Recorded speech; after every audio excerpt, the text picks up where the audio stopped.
Red టీవీలో మీ వ్యాపార ప్రకటనల కోసం ఈ నంబర్ ని సంప్రదించండి 6281747728. Hi viewers, welcome to our channel. ప్రస్తుతం మనతో పాటు టీడీపీ స్పోక్స్ పర్సన్ సూర్యదేవ లత గారు ఉన్నారు. వారితో ఒకసారి మాట్లాడదాం. మేడం నమస్కారం. మేడం మేడం కొడాలి నాని గారు చంద్రబాబు గారి పైన కొన్ని విమర్శలు చేయడం చూస్తున్నాం. ఒకవేళ చంద్రబాబు గారు అధికారంలోకి వస్తే జూనియర్ ఎన్టీఆర్ గారిని బయటకు గెంటేస్తారు, జూనియర్ ఎన్టీఆర్ గారిని కేవలం లోకేష్ గారిని సీఎం చేయడానికి ఎన్ని తప్పిస్తున్నారు పక్క పొంటి అని చెప్పేసి కూడా కామెంట్ చేయడం చూస్తున్నాం. మరి దీన్ని ఏ విధంగా అర్థం చేసుకోవాలంటారు మేడం? కొడాలి నాని గారు ఒక విషయం బాగా గుర్తుపెట్టుకోవాలి. ఎందుకంటే జూనియర్ ఎన్టీఆర్ గారిని నేను చిన్నప్పటి నుంచి పెంచాను, నాకు బాగా తెలుసు. జూనియర్ ఎన్టీఆర్ ప్రతి అడుగు నాకు తెలుసు అన్న వ్యక్తి జూనియర్ ఎన్టీఆర్ ఓపెన్ గా పబ్లిక్ గా స్టేట్మెంట్ ఇచ్చాడు. గత 10 ఏళ్ల క్రితమే ఇచ్చాడు. నేను ఎప్పుడు కావాలో అప్పుడు వస్తానన్నాడు. నేను సినిమా కెరీర్ నాకుంది, నేను కెరీర్ని డిస్టర్బ్ చేసుకోను అనే మాట స్పష్టంగా చెప్పాడు. అలా చెప్పిన తర్వాత కూడా వాళ్ళు అలా చేస్తున్నాడు అంటే వాంటెడ్లీ బాబు గారి మీద ఏదో బుడద జల్లాలనే చేయటం. కానీ అంతకుమించి దాన్ని ప్రజలకు కూడా తెలుస్తుంది బాబు గారు ఎంత క్లారిటీతో ఉన్నారని. సో జూనియర్ ఎన్టీఆర్ గారు ప్రచారానికి వచ్చినప్పుడంతా చేశారు. తర్వాత యాక్సిడెంట్ అయింది. తర్వాత ఆయన ఓన్లీ సినిమాలు చేసుకుంటానన్నారు. సరే సినిమాలు చేసుకుంటున్నారు. సో ఆయన హ్యాపీగా ఉన్నాడు. ఈయనకేంటి బాధ అంటే లోకేష్ గారు నియంత్రణ రాజకీయాల్లో ఉన్నారు. ఆయన రోజు కానివ్వండి ప్రజా సంక్షేమం గురించే కానివ్వండి ప్రజల్లో ఉంటున్నారు. అందుకని ఆయన వస్తే తప్పేంటి? ఆయన రావాల్సిన అవసరం కూడా ఉంది. ఎవరు లేనప్పుడు ఇప్పుడు లోకేష్ గారు వస్తే ఆయనకు చరిష్మా ఉంది, ప్రజల్లో ఉంది కాబట్టే వస్తాడు. అది ప్రజల్లో ఆయన రాలేకపోయి నేను ఇంట్లోనే ఉండి ఆయన ఏదో అప్పటికప్పుడు తీసుకొస్తే మాట్లాడటానికైనా ఆస్కారం ఉంటుంది. లోకేష్ గారు ప్రజలతో గత 15 సంవత్సరాలుగా ప్రజలతో కలిసి ఉన్నారు. ఆయన ప్రజలకు కావాల్సిన ఈ బీమా పథకాలు కానివ్వండి, సభ్యత్వంలో కానీ బీమా చేయించి వాళ్ళకి కావాల్సిన ఎప్పుడైనా యాక్సిడెంట్లు కానివ్వండి, హెల్త్ ప్రాబ్లమ్స్ కానివ్వండి, ఇష్యూస్ ఏది వచ్చిన రోజు కూడా ఆయన త్వరగా స్పందించి వాళ్ళ ప్రాబ్లమ్స్ అన్ని క్లియర్ చేశారు లోకేష్ గారు. ఆయనకు వేరే లోకేష్ గారు కార్యకర్తలతో బాగా మమేకమై ఉన్నారు, ఎప్పుడు వాళ్ళకి అందుబాటులో ఉంటున్నారు.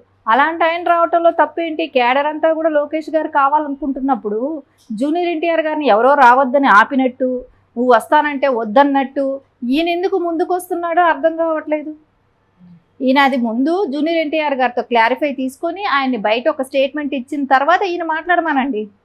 ఆయనేమో నాకు అవసరం లేదు రాజకీయాలని అన్నప్పుడు ఈయనకేంటి బాధ ఏంటి? సో ఇన్ని మాట్లాడుతున్నాడు, ఇవన్నీ ఇన్ని అభాండాలు వేస్తున్నప్పుడు హూ కిల్ బాబాయ్? నువ్వు ముందు దాన్ని చెప్పు. వివేక గారిని ఎవరు చంపారు అనేది ఫస్ట్ నువ్వు బయట చెప్పు. నువ్వు ఈ ఫ్యామిలీ మీద గురించి మాట్లాడటం కాదు, మీకు అధ్యక్షుడైన వైఎస్ఆర్సీపీ నాయకుడైన జగన్మోహన్ రెడ్డి గారు ఫ్యామిలీ గురించి నువ్వు మాట్లాడు. నారా చంద్రబాబు నాయుడు గారి ఫ్యామిలీ గురించి మాట్లాడే అర్హత కానీ ఆయనకున్న నీకు అంత అవగాహన కూడా లేదు. నువ్వు ఊరికే ఏదో దుమ్మెత్తి పోద్దామనుకుంటే నీ వెనకాల ఎంత ఉంది, నువ్వు ఇలాంటి పార్టీలో ఉన్నావు, ఏం మాట్లాడుతున్నావు అనేది ప్రజలకందరికీ తెలిసిన విషయమే కదా. నువ్వు ఆ పార్టీలో ఉన్న వాళ్ళ సొంత బాబాయిని చంపుకుంటేనే ఇప్పటి వరకు దిక్కుమోక్కు లేదు. నువ్వెవరు టీడీపీ గురించి మాట్లాడటానికి? ముందు దాన్ని క్లియర్ చేసుకుని తర్వాత మాట్లాడమనండి. అంటే ఎన్టీఆర్ గారి ఫ్యాన్స్ని ఏమన్నా అట్రాక్ట్ చేయడానికి ఇటువంటి వ్యాఖ్యలు చేస్తున్నారు అనుకోవచ్చు. అంటే గతంలో కూడా బాలకృష్ణ గారు ఫ్లెక్సీలు తొలగించినప్పుడు ఎన్టీఆర్ గారి ఫ్యాన్స్ బహిరంగానే ఒక లెటర్ రాశారు, టీడీపీని ఓడిస్తామని చెప్పేసి. ఇప్పుడు కాస్త ఈయన అగ్గికి ఆగ్నేయం పోసినట్టు ఎలాంటి వ్యాఖ్యలు చేస్తున్నారు అనుకోవచ్చు. ఆ రోజు జరిగిన విషయం ఏంటనేది అందరికీ తెలుసు. ఫ్లెక్సీల దగ్గర జరిగిన విషయం ఏంటనేది అందరికీ తెలుసు. అక్కడ ఎన్టీఆర్ గారి పేరు అనేది అక్షరాలు అనేది చిన్నది. అసలు ఉన్న ప్లేస్ ఏంటి, మనం వెళ్ళింది ఏంటి? వర్ధంతి రోజు ఆయన స్మరించుకోవటం కోసం అక్కడికి ఎన్టీఆర్ ఘాట్కి వస్తారు. ఆ రోజు నువ్వు ఫ్లెక్సీలు పెట్టేసి హోర్డింగ్లు పెద్ద పెద్దవి పెట్టి ఇప్పటి వరకు ఆడ పెట్టినట్టు ఆర్టీసీకి ఏదేదో పెళ్ళిళ్ళకి ఏదో ఫంక్షన్స్కి పెట్టుకున్నట్టు ఆర్టీసీ పెద్ద పెద్దవి పెట్టేసుకొని స్వాగతం సుస్వాగతం అని ఎవరైనా పెట్టుకుంటారా అలాంటివి? దానికోసం తీయమన్నారు కానీ బాలయ్యబాబు గారు ఇలా ఎన్టీఆర్ ఫోటోలు ఉన్నాయని తీయమని చెప్పలేదండి. ఎవరు స్వాగతం సుస్వాగతం అనే బోర్డులు పెట్టుకోకూడదు అక్కడ. అదేమి ఆయన స్మరించుకోవటానికి వస్తున్నారా స్వాగతం సుస్వాగతం దానికి? అది చేయబట్టి వద్దన్నారు. దానికి అర్థం చేసుకోలేని అదే కానీ తప్పైతే ఆ రోజే జూనియర్ ఎన్టీఆర్ గారు స్పందించేవాళ్ళుగా. ఆయనకి తెలుసు అది పెట్టింది తప్పు అనేది, జూనియర్ ఎన్టీఆర్ గారికి కూడా తెలుసు. అందుకే ఆయన కామ్గా ఉన్నారు. వీళ్ళకెందుకు దురద?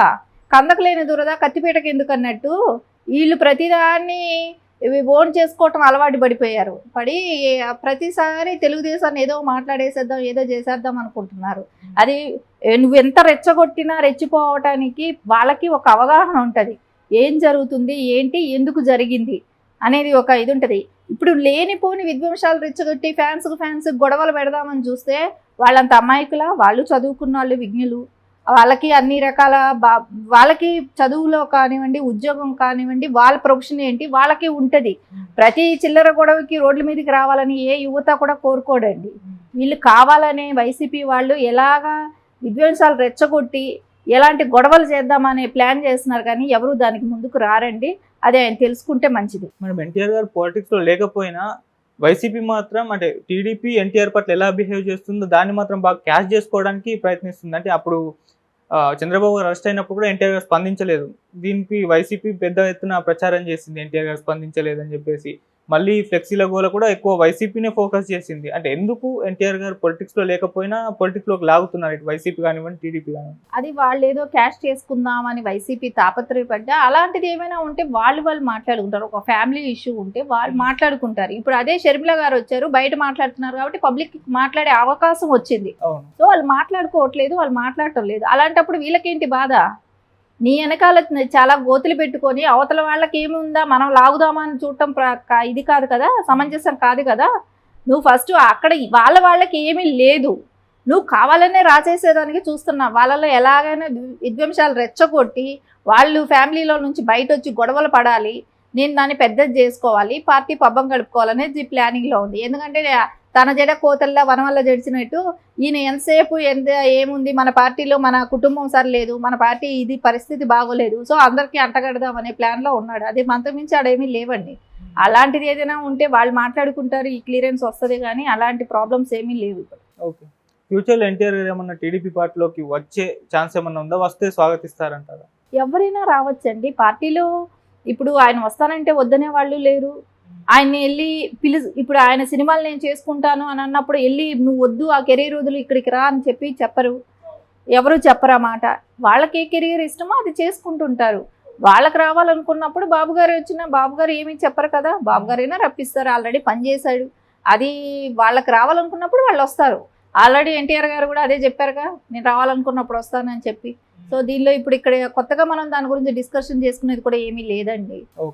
సో కావాలని ఎప్పుడెప్పుడైనా చిన్న చిన్న విధి జరిగినప్పుడు పెద్దది చేయడానికి వైసీపీ చేస్తుంది. ఎందుకంటే కుటుంబంలో ఏదైనా తగాదాకి ఛాన్స్ దొరుకుతుందా అన్న ప్లాన్తో వాళ్ళు అలా చేస్తున్నారే, కానీ అలాంటివి అయితే ఏమీ లేవండి. ఊరికే వీళ్ళు రచ్చ చేయటం, గోల చేయటం చేస్తున్న పనిలే, కానీ అలాంటి ప్రాబ్లమ్స్ అయితే ఏమీ లేవు.